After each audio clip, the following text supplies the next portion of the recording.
ಎಲ್ಲರಿಗೂ ನಮಸ್ಕಾರ. ನನ್ನ ಹೆಸರು ಮಂಜುನಾಥ್ ಆರ್ಯಕಟ್ಟೆ ಅಂತ. ನಾನು ಈ ಒಂದು ಅವಧಿಯಲ್ಲಿ ಮೈಸೂರು ವಿಶ್ವವಿದ್ಯಾನಿಲಯದ BCom ಮೂರನೇ ಸೆಮಿಸ್ಟರ್ನಲ್ಲಿ ಒಂದು ವಿಷಯವಾದಂತಹ logistics and supply chain management, ಅಂದರೆ ಸರಕು ಮತ್ತು ಪೂರೈಕೆ ಸರಪಳಿ ನಿರ್ವಹಣೆಯ ಒಂದು ವಿಷಯದ 4ನೇ ಅಧ್ಯಾಯದ ಭಾಗ 7 ಮಾಡಿದ್ವಿ. ಈಗಾಗಲೇ 6 ಭಾಗಗಳಾಗಿದ್ದಾವೆ, ಇದು 7ನೇ ಭಾಗ. ಈ ಅವಧಿಯಲ್ಲಿ ನಾನು ಮಾಡ್ತಾರಂಥ ಒಂದು ವಿಷಯ ಅಂದರೆ continuous ರೆಪ್ಲಿನಿಶ್ಮೆಂಟ್ and vendor manage inventories, ಅಂದರೆ ನಿರಂತರ ಮರುಪೂರಣ ಮತ್ತು ಮಾರಾಟಗಾರ ನಿರ್ವಹಿಸಿದಂತಹ ದಾಸ್ತಾನುಗಳು.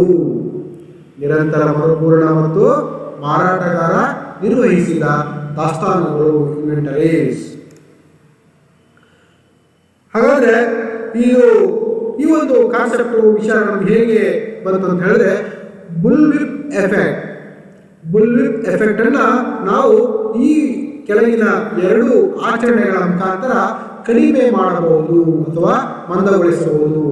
ಈಗಾಗಲೇ ನಾವು ಹಿಂದಿನ ಒಂದು ತರಗತಿಗಳಲ್ಲಿ ಅಧ್ಯಯನ ಮಾಡಿದ್ವಿ ಬುಲ್ವಿಪ್ ಪರಿಣಾಮ ಅಂತ ಹೇಳಿದ್ರೆ it's A result of lack of coordination ಅಲ್ವಾ. ಸಮನ್ವಯ ಕೊರತೆ ಏನಿದೆ ಅದರ ಫಲಿತಾಂಶವನ್ನೇ ನಾವು ಬುಲ್ವಿಪ್ ಪರಿಣಾಮ ಅಂತ ಕರಿತೀವಿ. ಈ ಒಂದು ಬುಲ್ವಿಪ್ ಪರಿಣಾಮವನ್ನು ಶಮನಗೊಳಿಸಲು, ಕಡಿಮೆಗೊಳಿಸಲು, ಮಂದಗೊಳಿಸಲು ನಾವು ಈ ಕೆಳಗಿನ 2 ಆಚರಣೆಗಳನ್ನು ನಾವು ಮಾಡಬೇಕಾಗುತ್ತೆ.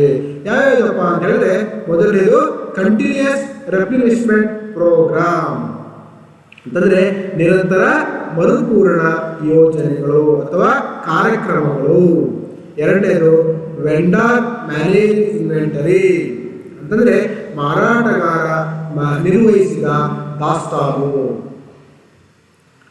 ನೋಡಿ, these 2 practice assign the responsibility of replenishment across the supply chain to a single entity. ಅಂತಂದ್ರೆ ಈ 2 ಅಂಶಗಳು ಏನಿದಾವೆ ಇವು ಪೂರೈಕೆ ಸರಪಳಿಯಾದ್ರಿಂದ, ಅಂದ್ರೆ ಪೂರೈಕೆ ಸರಪಳಿ ಇದೆ ಅದರಾದಂಥ ಮರುಪೂರಣದ ಅಥವಾ ಪುನರಾವರ್ತನೆಯ ಜವಾಬ್ದಾರಿಯನ್ನ, ಮರುಪೂರಣ ಅಥವಾ ಪುನರಾವರ್ತನೆಯ ಜವಾಬ್ದಾರಿಯನ್ನ ಒಂದೇ ಒಂದು ಘಟಕಕ್ಕೆ ಇದು ವಹಿಸುತ್ತದೆ. ಅಂತಂದ್ರೆ ಇನ್ನೇನು 2 ಅಂಶಗಳಿದಾವೆ, continuous ರೆಪ್ಲಿನಿಶ್ಮೆಂಟ್ and vendor manage inventories. ಈ ಅಂಶಗಳು ಪೂರೈಕೆ ಸರಪಳಿ ಆದ್ರಿಂದ ಮರುಪೂರಣದ ಅಥವಾ ಪುನರಾವರ್ತನೆಯ ಜವಾಬ್ದಾರಿಯನ್ನ ಒಂದೇ ಘಟಕಕ್ಕೆ ವಹಿಸುತ್ತದೆ.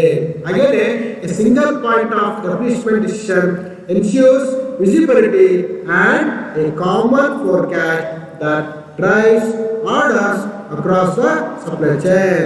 ಅಂದರೆ ಮರುಪೂರಣದ ನಿರ್ಧಾರಗಳ ಒಂದು ಹಂತವು, ಅಂದರೆ ಏನು ರೆಪ್ಲಿನಿಶ್ಮೆಂಟ್ ಇದೆ ಅದರ ಒಂದು ಹಂತ ಇದೆ ಗೋಚರತೆ ಮತ್ತು ಸಾಮಾನ್ಯ ಮುನ್ಸೂಚನೆ. ಅಂದರೆ ಈಗೆಲ್ಲ ಪೂರೈಕೆ ಸರಪಳಿಯಲ್ಲಿ ಏನು ಆದೇಶಗಳು ಬರ್ತವೆ ಈ ಆದೇಶಗಳನ್ನು ಇದು ಪಾಲನೆ ಮಾಡುತ್ತೆ. ನೆಕ್ಸ್ಟು ನಾವು ಇನ್ನು ಕಂಟಿನ್ಯೂಯಸ್ ರೆಪ್ಲಿನಿಶ್ಮೆಂಟ್ ಪ್ರೋಗ್ರಾಮ್ ಬಗ್ಗೆ ಒಂದಷ್ಟು ವ್ಯಾಖ್ಯಾನಿಸೋದಾದ್ರೆ, ಮೊದಲನೇ ಅಂಶ ಏನು ಹೇಳುತ್ತೆ, wholesaler or manufacturer replenishes a retailer regularly based on POS data. POS ಅಂತಂದ್ರೆ ಪಾಯಿಂಟ್ ಆನ್ ಸೇಲ್ಸ್ ಡೇಟಾ ಅಂತೇಳಿ. ಅಂತಂದ್ರೆ ಈ ಒಂದು ಅಂಶ ನಮಗೆ ತಿಳಿಸ್ಕೊಡೋದು ಏನಪ್ಪ ಅಂತಂದ್ರೆ, POS ಡೇಟಾ ಅಂದ್ರೆ ಅದೇನೊಂದು ಡೇಟಾ ಇದೆ, ಮಾಹಿತಿ ಇದೆ, ಅದರ ಆಧಾರದ ಮೇಲೆ, POS ಡೇಟಾದ ಆಧಾರದ ಮೇಲೆ ಸಗಟು ವ್ಯಾಪಾರಿ ಅಥವಾ ತಯಾರಕರು ನಿಯಮಿತವಾಗಿ ಏನು POS ಡೇಟಾ ಏನಿದೆ ಈ ಡೇಟಾದ ಒಂದು ಆಧಾರದ ಮೇಲೆ ಸಗಟು ವ್ಯಾಪಾರಿ ಅಥವಾ ತಯಾರಕರು ನಿಯಮಿತವಾಗಿ ಚಿಲ್ಲರೆ ವ್ಯಾಪಾರಿಗಳನ್ನು ಇವರು ಚಿಲ್ಲರೆ ವ್ಯಾಪಾರಿಗಳನ್ನು ಇವರು ತುಂಬ್ತಾರೆ ಅಂತ, ಆಯ್ತಾ. So wholesaler or manufacturer replenishes a retailer regularly, ಅಂದ್ರೆ ರೆಪ್ಲಿನಿಶಸ್ ಅಂದ್ರೆ ನಿರಂತರವಾಗಿ ಇವರು ಉತ್ಪಾದಕರು ಅಂದ್ರೆ ತಯಾರಕರು ಮತ್ತೆ ಇವರು ಸಗಟು ವ್ಯಾಪಾರಿಗಳು ಹೋಲ್ಸೇಲ್ ಮಾಡ್ತಾರಲ್ಲ ಇವರು ನಿರಂತರವಾಗಿ POS ಡೇಟಾ ಆಧಾರದ ಮೇಲೆ ರಿಟೇಲ್ ಕಸ್ಟಮರ್ಗೆ ಅವರು ಒಂದಷ್ಟು ತುಂಬಿಕೊಳ್ಳುವಂಥದ್ದು, ಅಂತಂದ್ರೆ ವಸ್ತುಗಳ ಮರುಪೂರಣವನ್ನು ಇವರು ಮಾಡ್ತಾ ಇರ್ತಾರೆ. ಹಾಗೆ ಅಲ್ಲಿನ ಮುಂದಿನ ಒಂದು ಅಂಶವನ್ನು ವ್ಯಾಖ್ಯಾನಿಸಿದ್ರೆ, CRP may be supplier, distributor R third party managed. ಅಂತಂದ್ರೆ CRP ಅಂದ್ರೆ ಕಂಟಿನ್ಯೂಸ್ ರಿಪ್ಲೇಸ್ಮೆಂಟ್ ಪ್ರೋಗ್ರಾಮ್ ಏನಿದೆ ಇದು ನಮಗೆ ಸರಬರಾಜುದಾರ ಕೂಡ ಆಗಿರ್ಬೋದು, ವಿತರಕ ಕೂಡ ಆಗಿರ್ಬೋದು, ಅಥವಾ ಮೂರನೇ ವ್ಯಕ್ತಿಯನ್ನು ಕೂಡ ಅದು ಇರಬಹುದು. ಅಂದ್ರೆ ಸರಬರಾಜುದಾರ ಕೂಡ ಆಗಿರ್ಬೋದು, ವಿತರಕ ಅಥವಾ ಮೂರನೆಯ ಒಂದು ವ್ಯಕ್ತಿಯಾಗಿ ಕೂಡ ಅದು ನಮ್ಮ ಈ ಒಂದು ಸಂಬಂಧಗಳ ನಿರ್ವಹಣೆಯಲ್ಲಿ ಇರಬಹುದು. ಅಂತಂದ್ರೆ ಈ ಒಂದು ಅಂಶದ ಒಟ್ಟು ಸಂಕ್ಷಿಪ್ತವಾಗಿ ಹೇಳೋದಾದ್ರೆ ನಮ್ಮ ವಸ್ತುಗಳನ್ನ ಗ್ರಾಹಕರಿಗೆ ತಲುಪಿಸೋದ್ರಲ್ಲಿ ಯಾರು ಹೆಚ್ಚು ಪಾತ್ರ ವಹಿಸ್ತಾರೆ ಚಿಲ್ಲರೆ ವ್ಯಾಪಾರಿಗಳು. ಈ ಚಿಲ್ಲರೆ ವ್ಯಾಪಾರಿಗಳಿಗೆ ಸಗಟು ವ್ಯಾಪಾರಿಗಳು ಮತ್ತು ವಸ್ತುಗಳ ಉತ್ಪಾದಕರಿದ್ದಾರೆ. ಇವರು POS ಡೇಟಾ ಅಂತಂದ್ರೆ ಪಾಯಿಂಟ್ ಆಫ್ ಸೇಲ್ ಖರೀದಿ ಮಾಡೋ ಏನ್ ಮಾಡ್ತಾರೆ ಅದರ ಒಂದು ದತ್ತಾಂಶಗಳ ಆಧಾರದ ಮೇಲೆ ಅವರು ವಿಶ್ಲೇಷಣೆ ಮಾಡ್ತಾರೆ. ಹೇಗೆ ವಿಶ್ಲೇಷಣೆ ಮಾಡ್ತಾರೆ ಅಂದ್ರೆ ಇದು ಒಟ್ಟು ಈ ಅಂಶ ಇರುವಂತಂದ್ರೆ ಇವರೆಲ್ಲರ ನಡುವಿನ ಸಂಬಂಧವನ್ನ ಅತ್ಯುತ್ತಮವಾಗಿ ನಿರ್ವಹಣೆ ಮಾಡೋದಕ್ಕೋಸ್ಕರ ಅಲ್ವಾ ಪರಿಣಾಮವನ್ನ ಕಡಿಮೆ ಮಾಡೋದಕ್ಕೋಸ್ಕರನೇ ಜನ್ಮತಳೆಯುವಂತಹ ಎರಡು ಈ ಅಂಶಗಳು. ಹಾಗೆ ಎರಡನೇ ಒಂದು ಅಂಶ ಹೇಳೋದಂದ್ರೆ driven by actual withdrawals of inventories from retailer warehouses rather than POS data for the retailer level. ಅಂತಂದ್ರೆ ಇದೇನು ನಮಗೆ ಚಿಲ್ಲರೆ ಮಟ್ಟದಲ್ಲಿ POS ಡೇಟಾ ಇದೆ, POS ಡೇಟಾಕ್ಕಿಂತ ಚಿಲ್ಲರೆ ಗೋದಾಮುಗಳಿಂದ POS ಡೇಟಾಗಿಂತ ಮೊದಲರಲ್ಲಿ POS ಡೇಟಾ ಅಂತ ಹೇಳಿದ್ವಿ, ಎರಡರಲ್ಲಿ POS ಡೇಟಾಕ್ಕಿಂತ ಅಲ್ವಾ ಪಾಯಿಂಟ್ ಆಫ್ ಸೇಲ್ ಏನಿದೆ ಅದರ ದತ್ತಾಂಶಕ್ಕಿಂತ ಚಿಲ್ಲರೆ ಗೋದಾಮುಗಳಿಂದ ದಾಸ್ತಾನುಗಳನ್ನ ಚಿಲ್ಲರೆ ಗೋದಾಮುಗಳಿಂದ ದಾಸ್ತಾನು ಅಂದ್ರೆ ಏನು ನಾವು ಇನ್ವೆಂಟರಿ ಮಾಡ್ತೀವಿ ಈ ದಾಸ್ತಾನುಗಳನ್ನ ವಾಸ್ತವಿಕವಾಗಿ ಅಂದ್ರೆ ವಾಸ್ತವಿಕವಾಗಿ ಹಿಂಪಡೆಯುವ ಮೂಲಕ ನಡೆಸಲಾಗುತ್ತದೆ. ಅಂದ್ರೆ POS ಡೇಟಾಬೇಸ್ ಬರೋದಿಲ್ಲ, ವಾಸ್ತವಿಕವಾಗಿ ಏನು ಚಿಲ್ಲರೆ ಗೋದಾಮಲ್ಲಿ ದಾಸ್ತಾನು ಇದೆ ಅದನ್ನ ಹಿಂಪಡೆಯುವ ಮೂಲಕ ಈ ಒಂದು ನಾವು ಕಾರ್ಯವನ್ನು ನಡೆಸಲಾಗುತ್ತದೆ.